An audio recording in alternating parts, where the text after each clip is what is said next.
Good evening, everyone. Once again, I'm Swati Sambani, and I'm the founder of both Startup Dev Labs as well as TechNot Solutions. So over 3 years back, along with Amu, I started getting involved in the startup community in the DC area, and it's been a lot of learning lessons and journey. About 6 years back, I dabbled in a startup, which was a big failure and a lot of learning lessons. And right now, I'm slightly involved in a stealth startup, which might launch sometime this summer. But one of the things I do is I actually work with mid-market and larger enterprises to launch their products, and as well as with startups to bring their ideas to market. I have a framework that actually uses the tenets of lean startup and IDEO creative methodologies, as well as Google Venture Sprint process. So today what I'm going to focus on is one of the main and fundamental features that is important for any startup, big or small. And actually, I've taken this framework even to larger enterprises. So I'm going to present some of the tips and tactics to launch your startup. And these are some of the topics we're going to look into, and I will cover appropriate use cases as and when required. So let's start talking about something. I don't know how many of you have heard of Clover Lab in Boston. So recently I was listening to a TED Talk, and they mentioned this awesome restaurant. And let's pause for a second and think, why is it different, this Clover Lab restaurant? There are so many restaurants opening in our neighborhood every single day. Why was this restaurant mentioned in a TED Talk? The reason was the founder, whose name is R. Moore, actually took multiple food trucks to various locations in Boston. And he had a trial menu. And he took and collected a lot of data. So what he found was there were some specific locations where he was getting more customers, and obviously some menu items where a lot of customers wanted. Basically what he was doing is doing a customer validation. We hear a lot of customer validation in the lean startup. So ultimately he actually opened a restaurant, and it is actually going to become a national food chain. So imagine if he did not do that. He could have just opened a restaurant and expected people to walk in. He might have been successful or might not, who knows. I think the fact that this was a case study for a TED Talk speaks volumes. Essentially, there is so much strength in reducing the risk when you actually find out and do that customer validation. And CB Insights, one of the market research companies, actually did intense study. In fact, if you go to their website, they have a link called Graveyard of Startups, where they have use cases and stories about startup failures. And they said 42% of startups actually fail due to lack of market validation. So again, going back to the question, why focus on the customer and not your product? Another statistics, the number one reason is building something that nobody wants. I know the technologist in me is really excited to build a new and awesome product using machine learning, using IoT, using the next bright technology that we are all enthusiastic about. But what I learned more recently is it's not about this awesome product that you're building. It's about who wants that product. Are you even asking anyone about it? This is another case study, and it's been published on Medium and other places where Hivebeat actually decided to continue. They even had funding from one of the big venture capitalists in Silicon Valley. And clearly the founder said, we never really hit product market fit. So let's look at what is that product market fit and why is that important? And who is your customer? So essentially, you wake up with a startup idea. What do you do next? Maybe you attend events like this, listen to 2-3 podcasts till the middle of the nights. And then you read a couple of books and then think, oh, let me put some developers on this product, and then bingo, you have a product. And then you wait and wait. And what do you hear? Crickets. Sometimes nobody shows up. So the whole tenets of this philosophy is to reduce that risk. Don't invest your time, money, and energy in actually building your product. First, if you have an idea, go and speak to potential customers if they really like this idea or they're having some problems that this product can solve. The first question many startups ask when they come to me is, but who is my customer? Everyone is my customer. That is exactly where a lot of us are making mistakes, and I lived through that before. So I think and advise, start with a hypothesis. A hypothesis is just a theory. You can start saying, okay, this is a persona of my customer. This is just an example of what my customer looks like. So let me give you an example of a couple of startups that I've worked with in the last couple of months. One of the startups was making a software for hair salons, and I asked, so who is your typical customer? And she said, anybody, any hair salon. I said, so is it a hair cuttery or a boutique salon in Washington, D.C.? Or is it some salons that you have right downstairs? I don't know how many of you noticed. There is this salons of late that is becoming a chain where they actually rent small offices for individual hairstylists. She didn't know. I said, so let's start with a hypothesis. Let's say John or Mary is a salon owner. What kind of salon do they own? She said, ideally, they should be making a revenue of $500K to $1 million.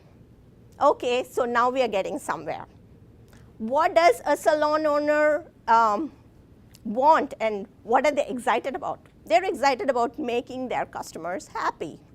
And they don't want bad Yelp reviews. Today, I just moved to Washington, D.C. area, and I don't know which hair salon to go to. The first thing I do is look up Yelp, right? So these are some of the challenges and goals the hair salon has.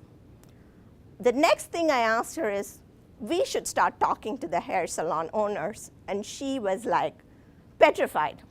She's like, why would they want to talk to me? And who are these people that I have to talk to? I said, one of the first things as a startup founder is you have to get out of your comfort zone. If you're not able to talk to your customers now, it's going to be throughout the life cycle of your product. So I told a simple trick. I said, walk into the Starbucks and ask for a discount. She was like, they will laugh at me, they'll be angry at me. I was like, just do it and see. And we actually recorded on our iPhones. And it was a fun experiment because all they said was, no. So imagine you have all these hidden fears and all that. So doing these simple experiments, walk up to somebody and ask some feedback about your product. But coming back to your customer, right? So in this story, we actually cold called 30 hair salons in Washington, D.C. and the metro area. And we actually got responses for the first half for 12 of them who agreed to talk to us. And it's so funny, one of the hair salon owners, it so happened is the top hair salon in Washington, D.C. on Yelp. And he was so excited about the idea. So we had to start somewhere. And going back to her persona, she said the hair salon owners should be making a revenue of $500K to $1 million. We even tested that, and I'll tell you how. This is the other thing that I get asked often. Yes, you said start with a customer persona, but I don't know where to find them. Yes, hair salon was easy. You looked up at Yelp.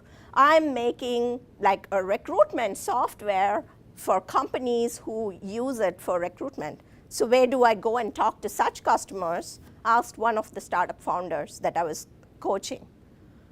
So I said, LinkedIn is the awesomest tool. I mean, in this day and age, imagine the tools that are available at our disposal, right? Again, the story goes, Why would anybody want to talk to me? Because if you're really solving the problem for them, they would be willing to talk to you. Not only that, it's like trying to find out if they really have all these problems and challenges, and why wouldn't they talk to you? So we reached out to his LinkedIn network and asked for second-degree connection introductions. We also cold emailed folks on LinkedIn, and we got some good responses. So, and I say there are many, many areas. If you are in the consumer market, Reddit is a good forum to ask for customer interviews, and you know, people anywhere and everywhere. You can start with your network, and you can actually cold call off of directories and stuff like that. If it is a B2B, yes, LinkedIn is a powerful tool. Again, use your network as well as your second-degree LinkedIn connections for an introduction to get the customer interviews. In fact, Google Venture Sprint have come up with a book. I don't know how many of you have heard or read it, but in that, they even used Craigslist. Who would think that Google actually uses Craigslist to conduct customer interviews? They gave away some gift cards in Craigslist and got customers for customer interviews. So don't rule out anything. Everything is a place for you to find your customers. Next comes the whole psychology behind customer interviews. How do you do customer interviews, right? You would think there are all these HIPAA and other regulations. But remember, the customer interviews is not about pitching your product. It's not about saying, I'm building this awesome product, how much will you pay for it? It's not that at all. You're starting with, okay, in the day in the life of, so for going back to the hair salon example, we asked the hair salon owners, how many times do your customer complain about bad events at your salon, right? And they said initially, it's so funny, they said none. And come on, being a girl, I have experienced bad hair moments walking out of a salon. And we knew clearly that was not the truth. So we had to modify our question and ask, okay, tell me about a time when you had a bad Yelp review. What did you do about it? And out came all these interesting stories. In fact, one lady in DC, she said, somebody asked for red hair, and when I did it, they wanted their money back. They left a bad Yelp review. They wasted my time. So it's also getting deep into what are these type of stories that come out of it, right? And how do we pitch later on our product to help solve those customer issues? So first you start with your introduction and your story, and it's important. Stories are what connects humans, right? We all relate to stories. Sometimes it's very important to tell them, you're not pitching your actual startup idea, but you're telling them, okay, I'm a student, or I'm a wannabe entrepreneur. This is some of the things I'm working on. This is a project I'm working on. Well, your startup is still a project. Look at it this way. There's no revenue yet. There's no funding. There's no business until you actually have customers. So you might as well say, I'm working on a project, and I want to get some feedback from people like you. So tell me about a time when you had XYZ problem, right? Tell me your day and what is it that frustrates you every day when you come to work. One of the feedbacks we got was, we have 10 to 12 tools we work with for data. So we swivel chair between all these tools, going from tool to tool to tool. There's no one single connected tool. So my customer's product was that. It was that single connected tool, but we weren't pitching that product. We were hearing from the horse's mouth, this is our problem, right? So we want to listen to what their problems are so that when you actually wave your magic wand and introduce your product, they're enthusiastic about it. Again, do not pitch and ask open-ended questions. Very, very important. The other thing that's very interesting is a lot of people ask me, why can't we do surveys? Big difference. So imagine I was delivering this whole thing in a paper format, right? There is a big difference when you actually talk to people face to face, and the body language and the trust. And the very important thing, a subset of the customers you're interviewing will become your early adopters.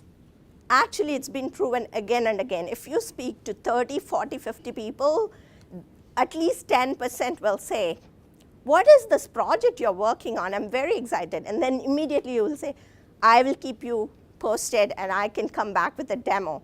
And in fact, for our hair salon facial recognition technology app, that's how we onboarded the first few customers, because a subset of the people we interviewed were very curious to know more and more about it, especially when we say, oh, you're having all these bad Yelp reviews. We're working on a project that will prevent you from getting there and what you can do about it. Another thing is also you will confirm your customer persona. So going back to that example again, we started with saying the salon owner should make $500 to $1 million revenue. But when we started asking them, they were mostly making $300 to $800K.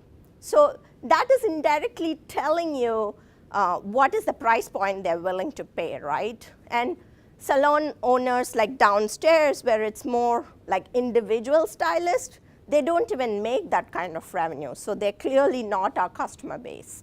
So there are a lot of important things that came out of all these interviews. And the last thing is you usually request the referrals and follow-ups from them. So I want to pause here and take some questions, because this is something that goes deep into the psychology of startup founders. A lot of startup founders are either uncomfortable with the idea of seeking out customers and talking to them, or they always say, why don't we invest in building our product, right? So the other thing which I get very, very commonly asked is that, why can't I sell to everybody? But again, think of it this way. If you're marketing your product to a millennial, the way they buy, the way they listen is totally different. They're on Snapchat, they're on Instagram, to baby boomers, right? So it's so important to know who your customer persona is so that you send the right message appropriately. So any questions here? Go ahead. So for example, if somebody like coffee drinkers, Starbucks, they have like vast variety of people, different ages, different jobs, etc. How do you select specific like persona for that one? So that's a great question. So you think that coffee drinkers of Starbucks are everybody and anybody. Go to a Dunkin' Donuts and ask the customers there, why are you not going to Starbucks, and see the response, one. Two is, go to some places where there are people that you think do not go to Starbucks, right? For example, I can ask my nanny, do you actually go to Starbucks? How many times do you go to Starbucks every month, right? Until we do that validation, we don't know. And it's good that you brought up the Starbucks example. There's a very good presentation on SlideShare of go-to-market strategy of Starbucks and who their ideal customer is. Their ideal customer is a white-collar job, man or woman, or a college student who is able to afford a $4 cup of coffee. So there is a lot of psychology behind all the companies and all the marketing that they do. Yes? So will be just one persona, or will be multiple persona for Starbucks example? That is also a good question. Usually, there might be a multiple personas as you're increasing your business. And initially, you might target one particular. So the best example is Facebook.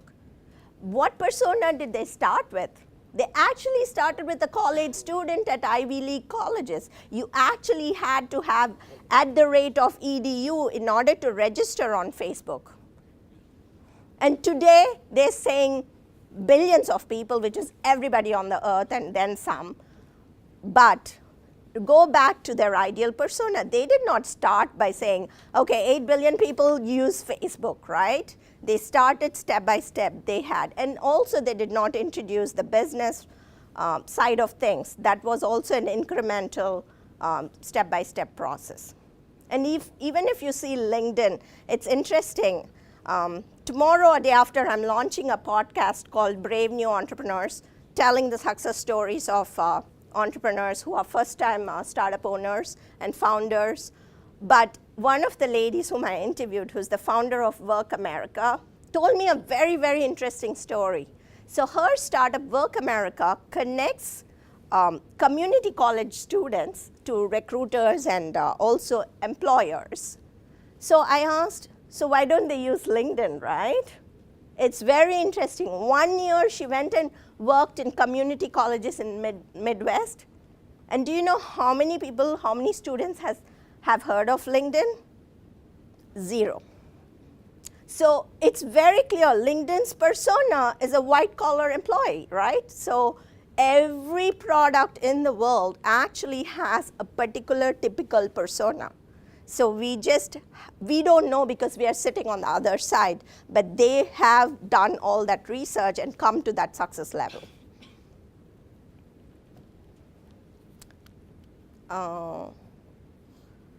Any other questions?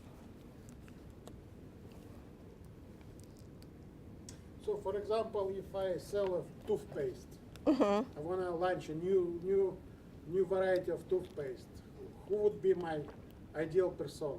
So when you don't know who your ideal persona is, start with a hypothesis, right? So think about who in my network, are my friends going to use this toothpaste? Start there. If you don't know who your ideal persona is, start with a hypothesis. That's what everybody starts at. And the more and more you speak to those personas, the more will come out. And maybe it's a toothpaste for children that you're introducing. Who knows, right? So until you really, really go out there, put yourself out there, talk to people, you don't know. And there's one interesting YouTube video of Noah Kagan, who was the 5th employee at Facebook, got fired, found AppSumo, Sumo.com, $1 million entrepreneur, right? But the interesting thing was, there was a person who had an idea of an organic toothbrush made of wood. And he was saying, whom do I sell to? And he's like, why don't you sell and see, right? Until you take the first step and say, okay, this is some persona, XYZ I'm starting with, and you go out there, put yourself out there, talk to people, you cannot validate it. You can sit and build and think that they will come. But until you put yourself and get yourself out of that comfort zone, you're not going to take that first step to even find out who your persona is. Amu? Hey, Swati, I was thinking maybe you could talk a little bit about, like, we work with a lot of founders, right? We talk about the founder's passion, the idea and the thing that they want to bring into the world, and then also how customer interviews really plays part in that, and then if the customer interview doesn't really match their original, ideal, what they should do. Right, the pivoting, right? Yeah, definitely. Maybe I'm getting ahead of the presentation. Yeah, I'll be covering that a little bit further. But before that, I just wanted to address some of the common things. I'm sure you're aware of this. A lot of startup, and the interesting thing about every startup founder, and I'm guilty of this myself, is that having multiple ideas and we don't know what to focus and we want to launch everything and we are running in different directions. So that is something we want to avoid. Saying that anyone and everyone is my customer. I hear this is the most common thing I hear. Everyone is my customer. Another startup I'm coaching called Mark My Map. She has a map for millennials to upload photographs, and it will show the world map where your footprint where you have traveled in the world. She started with the same thing. Anyone is my customer. And now we are at a point that millennials are the most enthusiastic to use her app. So that's another thing. Solving a generic problem. Yeah, the toothpaste is a good example of that. It's like now the market is flooded with toothpaste. How do you differentiate yourself, right? Is it organic, maybe for children organic, something, some niche and that unique value proposition you need to bring to the table. Obviously build and they'll come. I'm building this awesome product with AI, machine learning, and obviously everybody and anybody wants to buy it. It's nice to have and not must have. This is a favorite of mine. I always use this, and I'm quoting from someone, and I don't remember who, but always make your product a drug, not a vitamin. because they should be in love, especially your early adopters should be in love with your product and not just like your product.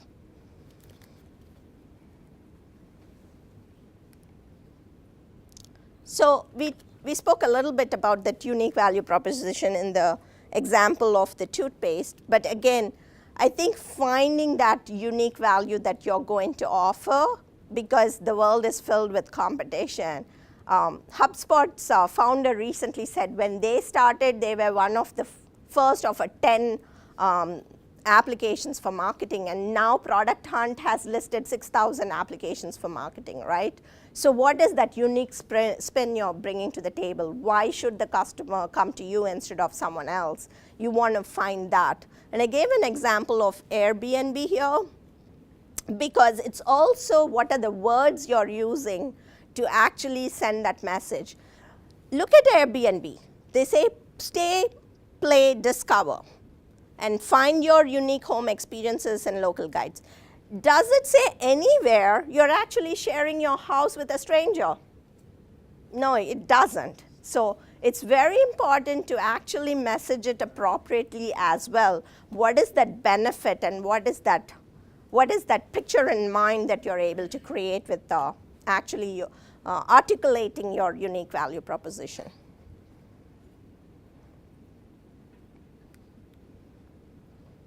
So these are some of the things that you want to consider when you're doing your customer personas and building your unique value proposition. What value do you offer to your customer?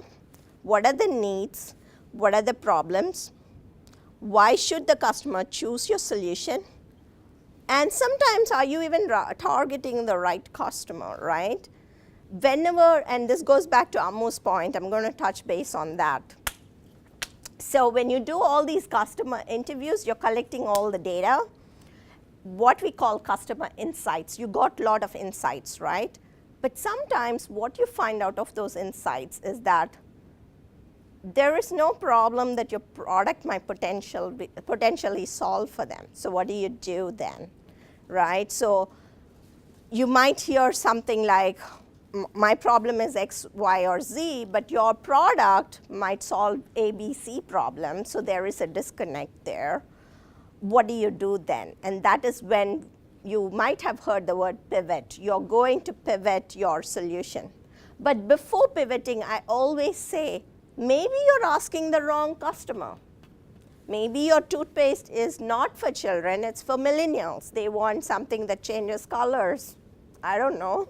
So things like that. So sometimes before even you pivot your toothpaste to a toothbrush, you might think, okay, maybe I'm asking the wrong people and I should ask someone else to validate it.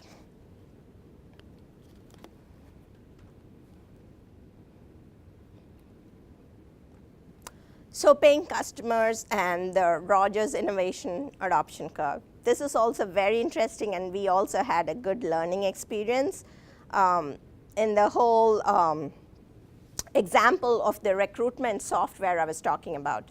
So the recruitment software initially was targeted for small businesses because large businesses have all these well-known names that are already in the market. So initially we started interviewing all the companies in Maryland and Virginia and DC, and we realized, although our customer interviews actually said that there is a need for the software, and there were a lot of trial users, they were not ready to pay money. And we are like, they said this is a problem for them, why aren't they ready to pay money, and why are they not signing a subscription or a contract with us, right? So what we discovered was, we were focusing on the recruitment companies that were in Virginia, and not to say anything bad about Virginia, but they were laggards. They did not have a big presence on LinkedIn. They were not actively blogging. They were not doing anything that indicates an early adopter. So it's very important when initially you're selling your product or giving away for trial users to actually identify early adopters. Are they active in channels where you see a lot of action happening, right? So we went back to the recruitment agencies in DC And we found more success there in the early adopters. So sometimes you have to discover who are those early adopters and the laggards and the early majority. And I'm sure in your own network, you know that friend who 2 years back bought an Amazon Echo, right? Now it's popular, but they were ahead of the curve. So you always know who are those early adopters. When you are doing your customer interviews, it's very important to identify sometimes who those early adopters are. And sometimes it's also in the user stories that they tell you, but a lot of times it's what research do you do. Like in the example of our recruitment agencies, we went back and saw that they were not active on any social media at all. So clearly, the ones we identified early on to sell the product were laggards. So we had to pivot, not pivot the product, but go after the early adopters and identify who those early adopters are. And also evangelists, and the whole evangelist marketing introduced by Guy Kawasaki for Apple, right? It's like they started off with that oh wow factor, and it's more evangelism about the product. So you don't have to have that big a marketing budget when your actual product speaks for itself and reference and word of mouth is getting around. Going back to the Clover Lab restaurant example, actually the founder said, I will not invest a single penny on advertising, and he has triple-digit revenue growth every year just by word of mouth. So again, your evangelists are very, very useful when you build that product that everybody loves. So the next steps are, actually, there has been a typo. This was actually in February. So instead of the free 5-day workshop, you will get a free 1-hour session with me. I also have free startup checklist on the website, startupdevlabs.com, and you have ultimate guide of free startup resources. These resources is everywhere from free web servers like Amazon and Azure to what are types of tools that you can use or what you can use for marketing and design. All types of resources are available here. So these are some of the resources. You can check them out.